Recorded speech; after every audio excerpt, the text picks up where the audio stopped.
Hello. इस video में हम देखेंगे bioenergetic and ATP cycle क्या होता है। पहले हम बात करते हैं bioenergetic. Bioenergetic is a field of biochemistry and cell biological. ठीक, बायो एनर्जेटिक क्या होता है? बायोकेमिस्ट्री और सेल बायोलॉजी में इसको पढ़ा जाता है। That concern energy flow through leaving group. इसमें लिविंग ग्रुप में एनर्जी कैसे फ्लो करता है इसका स्टडी किया जाता है। ठीक, मोटा मोटा देखें तो it include the study of transformation of energy in living organism, जो बोले वही है। ठीक, it study the thousand of different cellular process. Bioenergetic में thousand of different cellular process का स्टडी किया जाता है, जैसे कि cellular respiration and the many other metabolic and enzymatic process that lead to produce and utilize of energy in form such as ATP। ठीक है, इसके बायो एनर्जेटिक के अंतर्गत हम ATP पढ़ते हैं कि कैसे इसका प्रोड्यूस होता है, कैसे इसका यूज किया जाता है, यूटिलाइज किया जाता है। ठीक, और ये एंजाइमेटिक प्रोसेस के अंतर्गत आता है। ठीक, आगे हमारा क्या है?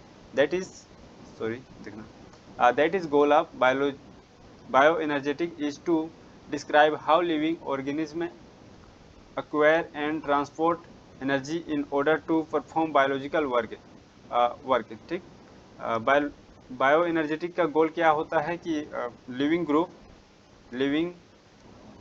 ऑर्गेनिज्म एनर्जी कैसे एक्वायर करते हैं, उसका ट्रांसपोर्ट कैसे करते हैं और उसका अपने काम में यूज कैसे करते हैं। ठीक, आगे देखते हैं। The study of metabolic pathway is this essential to bioenergetic में मेटाबॉलिक के पाथवे की स्टडी की जाती है। ठीक, आगे बढ़ते हैं। अब देखते हैं आगे हमारा है एटीपी साइकिल। एटीपी साइकिल क्या होता है?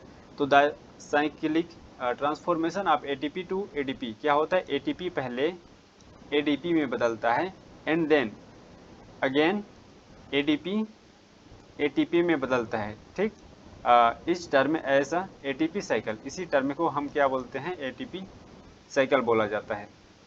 when the terminal phosphate from the 3 phosphate group in ATP।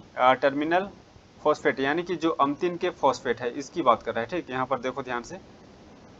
Terminal phosphate जो अम्तिन के जो फॉस्फेट है is remove it become ADP. जब इसको हम लोग हटा देते हैं तो एडीपी बनता है, यानी कि एडिनोसिन डाइफॉस्फेट। डाई मतलब 2 फास्फेट हो जाएगा, इसमें एडिनोसिन ट्राइफॉस्फेट। ठीक, का is become to ADP and the energy release is utilize in carrying out any biological function. और इस प्रोसेस में एक हाइड्रोलिसिस प्रोसेस के द्वारा होता है। ठीक, यहाँ पर देखो हाइड्रोलिसिस प्रोसेस के द्वारा होता है। इससे एक फॉस्फेट तो निकलता है, साथ ही साथ एनर्जी भी रिलीज होता है और हम इसी एनर्जी का यूज बायोलॉजिकल फंक्शन में यूज करते हैं। ठीक, अप्रोक्सीमेटली 7.3 केसीएल पर मोल एनर्जी रिलीज होता है कितने? एक एटीपी मोलिक्यूल के हाइड्रोलिसिस से। ठीक, और इस एडीपी एडेनोसिन डाइफॉस्फेट को वापस से एनर्जी दे करके और फास्फेट दे करके इसे हम एटीपी में कन्वर्ट कर सकते हैं। ठीक, साइकिल को एक बार डिटेल में देखते हैं। यहाँ पर इतना पोर्शन को एडनिन बोलते हैं और सिर्फ इस वाले भाग को राइबोस, और ये ट्राइफॉस्फेट है, और दोनों को इसे मिला देंगे तो क्या बोलते हैं? एडिनोसिन फिर ट्राइफॉस्फेट। ठीक, यहाँ तक तो सबको समझ में आ गया होगा।